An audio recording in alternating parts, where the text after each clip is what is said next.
Everyone, welcome back to this episode of Pinball A Movie. Today, let's talk about Independence Day, released in 1996. Let's talk about some of the main facts, some interesting things about the film itself, and then we'll go into the pinball table released from Sega that same year. So before I go into any of the facts about the movie and the film, I just want to say that I used to own this movie on VHS as a kid, and it's really been fascinating revisiting these old films. I say old, but from the 90s, mid 90s, because a lot of the films that I've been watching lately, not only for Pinball A Movie, but just in general, it's been great going back to the 90s and reliving and rewatching those films, because I tell you, you watch those films growing up, but when you watch them again when you're older, you definitely have a different take, a different perspective. And so that's another reason to watch them. I think rewatching films is always awesome because on every viewing, you're always gonna see something or learn something that you've never seen before, no matter how many times you watch it. And that's the cool thing about film.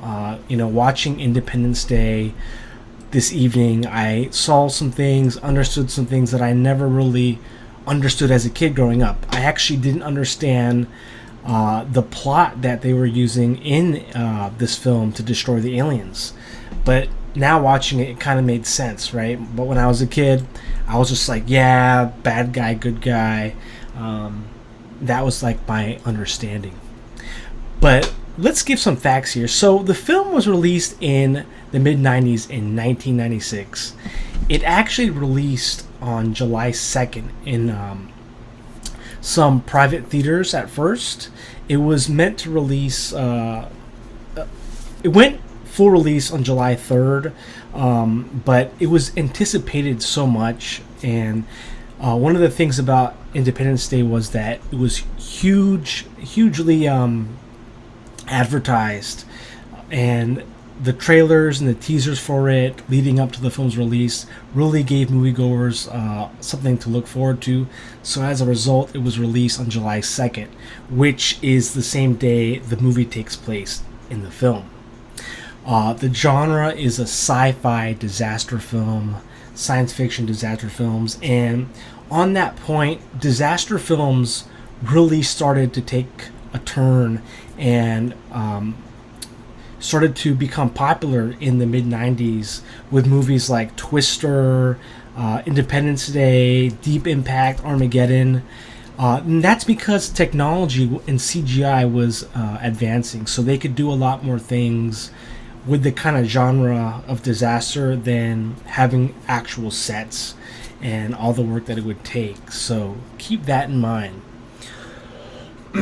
The cast was pretty powerful. You had a lot of great actors and actresses, but the three main ones in the film for me were Will Smith, Jeff Goldblum, and Bill Pullman. I think, they did pretty well for their roles. To me, I think they all three of them pretty much shared the spotlight. I think Jeff Goldblum did a really good job playing his part in this film. So the director the film was directed by Roland Emmerich, and we've already seen Roland Emmerich films before. I've done a few Pinball A Movie features on his movies. I think it was Godzilla from 1998, which was also a pinball machine from Sega. And then he also directed Stargate from 1994, which was a pinball machine from Gottlieb. And that's basically how Emmerich came up with this idea. During an interview about the movie Stargate, he was asked about his belief on alien life. And so that's where he kind of got the idea from. And so the script for the movie didn't take that long either. He whipped it up with someone else in like 2 months before it was greenlit and approved by Fox. So it kind of tells you that he really was excited. The idea for the movie didn't take him that long to write, and turned out to be a success. So much so that it was the highest grossing film of 1996, ahead of Twister. And I've already done a Pinball movie for Twister, and that was also a really cool disaster film. There's actually a sequel for this film too that released in, was it 2016, called Independence Day Resurgence. Now that movie did not do as well. It was considered a failure, and they tried to get Will Smith to act in the sequels, but Fox, the distributor, couldn't pay for Will Smith's salary. It was like $50 million or something like that. Pretty expensive. And Will Smith also was quoted for saying that he didn't feel like he wanted to work on a film like it. So things kind of fell into place where it just didn't happen. So the director, Roland Emmerich, planned on there being a trilogy of films. But recently, Disney bought out Fox Studios, and so he doesn't know if that'll be even possible. But if you know Disney, they love franchise films like Star Wars and a lot of other films like it. So it is possible, right? Don't count it out yet. So the theme of this movie is pretty general. It's a science fiction disaster film about aliens invading Earth, and they invade it on Independence Day, which is an American holiday celebrating independence from the colonialism in Europe. So Independence Day is largely like an American kind of holiday and theme, but this movie takes it a bit further, and it's basically a motif about independence, global independence of mankind from these aliens, because these aliens from outer space are attacking mankind, all the major cities, and so that's what it's about. The movie kind of sends a message about peace, about different countries in the world working together against one common enemy, which is the aliens. Some things I want to say is that I think the special effects were pretty good, especially for today. There were over 3,000 shots of special effects, and many of them, the movie didn't really have a lot of CGI, so keep that in mind. So I think in that respect alone, it's pretty good, even compared to today. I just didn't, I think the movie was good. I think it's a good blockbuster summer movie. I definitely think that, when I watched it back in the 90s, it was just such a cool movie, and I think it's because of the way, the direction, the theme about an alien invasion, and I think largely because it was a disaster type film, and I think these kind of films were so popular in the mid 90s that people wanted to see more of them. So there was a lot of things going into, I think, this film's success. Another thing that I want to note was that Fox paid a lot of money for commercials and advertisements, especially during Super Bowl 30. They paid about $1.3 million for airtime, which is probably a lot more now. But they also had a lot of sponsorships with Apple computers. You'll notice in the movie there was a PowerBook 5300 laptop being used, and Coca-Cola was a huge investor in the movie as well. So you're going to see a lot of Coca-Cola in that movie. There was even tie-in toys that I had as well, because I forgot. It was like this. It was an alien from the movie, and he looked so cool and scary. I don't know what happened to it, but I remember that toy so well. And so that's, I think, the reason for this movie's success was a contribution of a lot of things going into play. Even Roger Ebert said that it was largely because of the teaser trailers and the huge marketing campaigns, the private screenings that really amped people up for this movie. But something I found interesting as well was viewers outside of the U.S. kind of saw this film as overtly nationalistic, and I can definitely see that. I think the movie was did a good job in trying to show the theme of countries uniting together as one, but really it kind of had that American bravado about it. Since it took place in America, the president, the endings, towards the end, the president himself was, fighting in the F-18, which is where I thought the movie kind of got out of hand. Watching it now, it kind of went over the top. When you have towards the end, it wasn't really a serious movie. It's kind of in the middle. Reminded me a lot of Godzilla. So if you enjoyed Godzilla, or if you enjoyed Independence Day, and you haven't seen Godzilla, I think that you'll enjoy a lot of Roland Emmerich's films, because I'm seeing here that he directed a lot of great films. The Day After Tomorrow from 2004, The Patriot, Stargate, White House Down, Universal Soldier, and so there's a lot of great films I think that you can watch if you watch his, if you're interested. There was also a lot of tie-ins. There was even a video game tie-in for the PlayStation, Sega Saturn. There was also a novel by Stephen Molstad to go along with the movie's release. There's just a lot to say about this film. A lot of... I think the filming took place in California and New York City. There's a lot. I think this movie is definitely... It was great to watch again. It's definitely has that 90s blockbuster feel. It definitely, for me at least, feels a little cheesy towards the end. Like really? You know what I mean? But I think it's the kind of movie that you have to appreciate when it was released during the time, because you have to remember these sort of films were new for moviegoers at the time. These disaster films had never been really done before, or directed in this way, so it was something new. So watching it now, I didn't feel the same way. Definitely didn't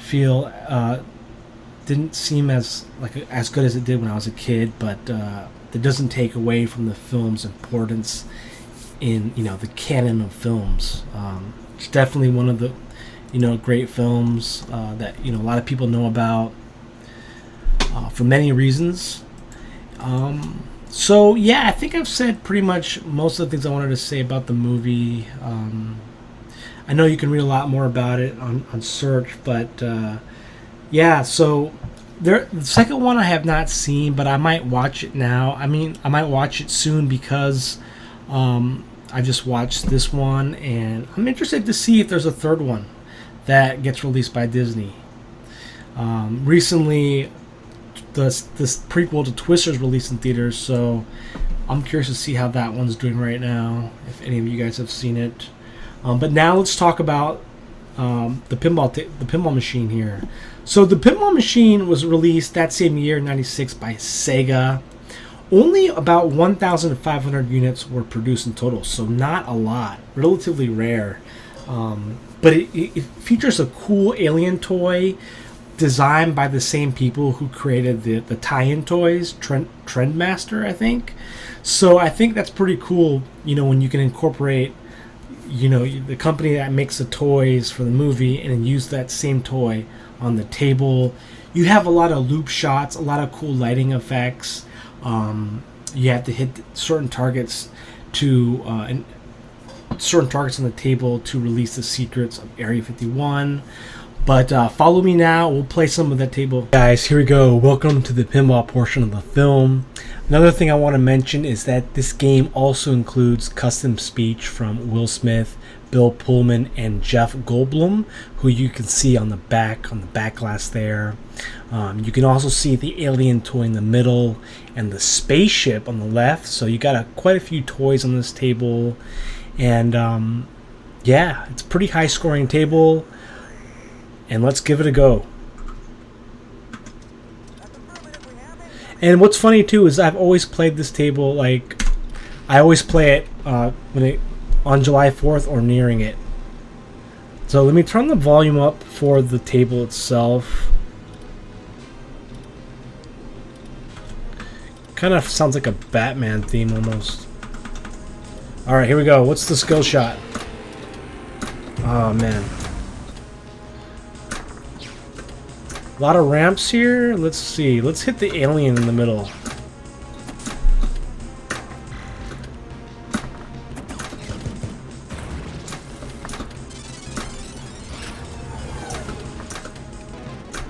This version is from Biggest. I love Biggest mods a lot. So there it is. Look at that. The alien opens up there.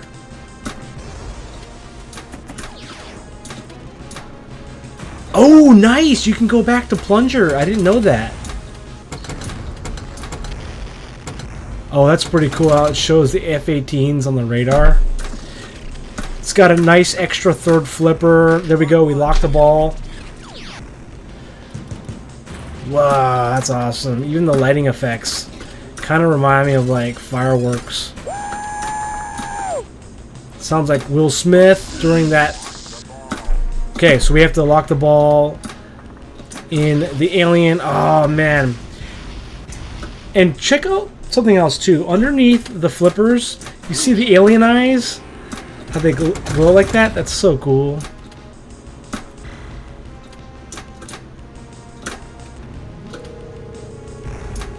This table was actually updated last year, so the physics do feel really good. Because I've played a couple versions of this table. Let's kick some alien butt.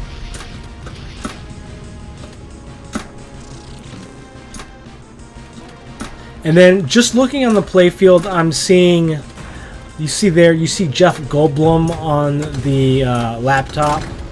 You see pictures of, in the middle, near the drop targets, Will Smith and Bill Pullman, who was the president in the movie. You see pictures of the aliens, the ones that were kept in the Area 51, those like bile tanks.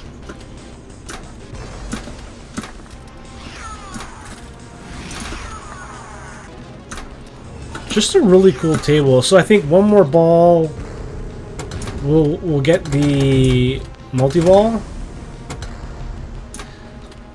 Okay. Now we have to open up. We have to open it first. 4 times bonus. There we go. Got a multi-ball.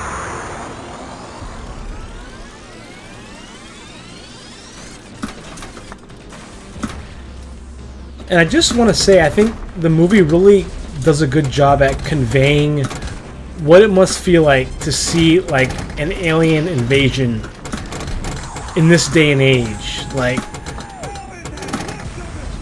motherships that have the radius of like entire cities, right? Like just like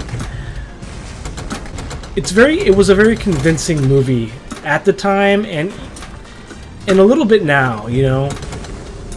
I mean, as you get older, you become less convinced of a lot of things, but I think it did a good job at like conveying that fear that people would have, because you know the common enemy in that movie was the extraterrestrials, and so the movie, in trying to bring peace, like world unity, was showing that. Instead of fearing each other, you know, we have a common enemy, which is a cool concept, I think. Pop bumper score, $500,000. Boom. Don't forget, we got the Roxy's Pinball Panic DLC for July 4th, releasing soon.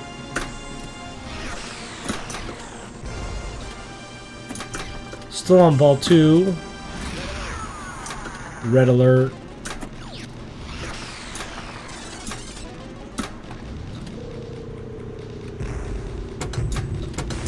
But another thing that I was thinking about as I watched, I was thinking to myself, you know, how different directors convey or make aliens appear in their movies. I always found that an interesting concept.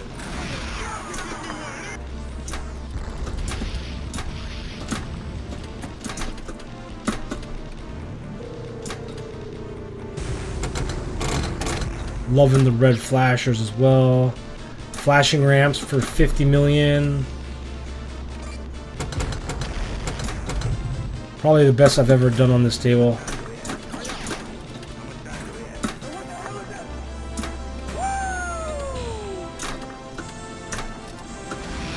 A lot of loops. The loops, the way the ball loops around the table, reminds me of like the F-18s. How they were like doing barrel rolls in the movie.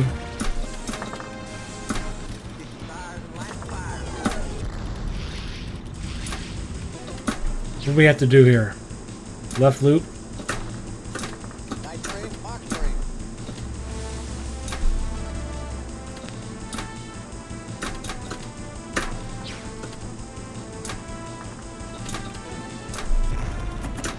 Block 1.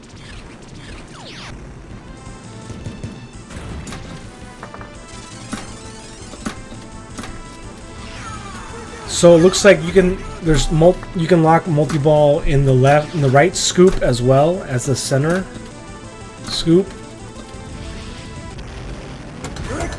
Direct hit.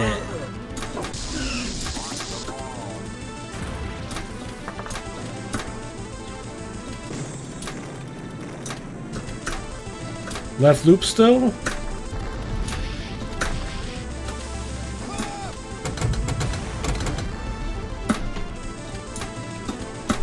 There it is. Was it left orbit? That was the left orbit. We got an extra ball? What was that? I got a replay, but I lost the ball because it came down so fast. 500. Oh my gosh. So look at this skill shot here. We've been talking about skill shots. This is pretty cool. Simple. Oh, I thought we hit it. That looked like a direct hit. So I got to shoot again. I got 1 billion points already. I don't know if I have the replay.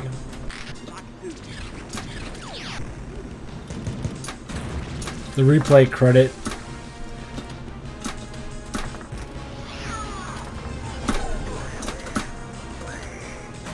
Back to plunger. So it goes back to the plunger, and plunger acts like a kickback. Area 51 multi-ball. Lit targets for jackpot. So got quite a few of them here.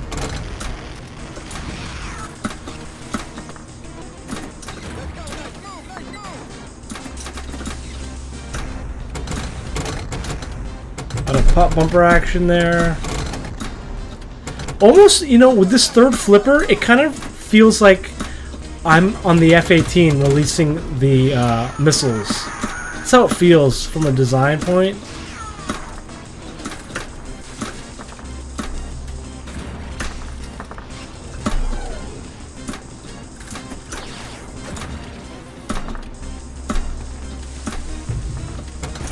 Let's kick some alien butt. Let's kick some alien butt.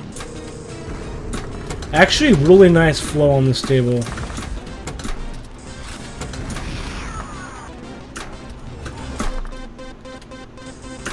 Got multi-ball lit.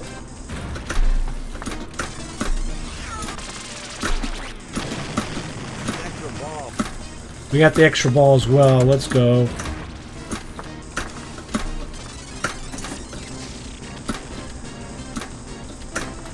Looks like the highest multiplier is 10x.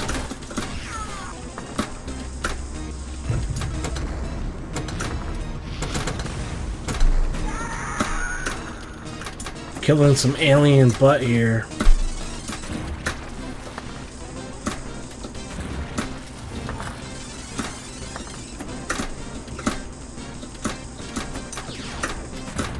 Do the math, Big Daddy. Oh, come on. Okay, you're looking good. Enjoy this extra ball. It may be your last. Sound like Jeff Goldblum there. Okay. Oh, I didn't get the skill shot.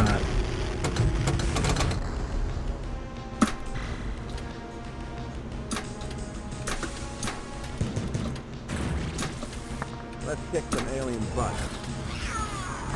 I like the rails. And I like the fact that it goes back to the plunger.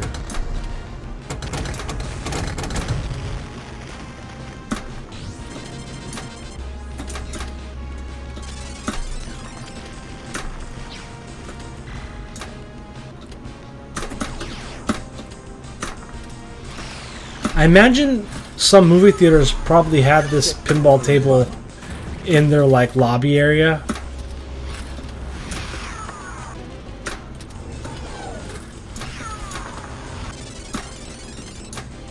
Oh no! That was awesome. Well, I'll take that. Let's enter my initials here.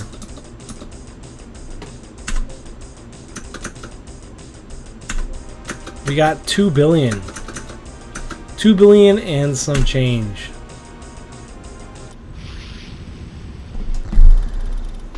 Well, guys, thank you for watching me play Independence Day on this feature of Pinball A Movie. I'm even getting Starship Trooper vibes a little bit now as I play. But I hope you enjoyed. I beat my previous high. Till next time, I'll catch you guys later. Take care. Thanks for watching.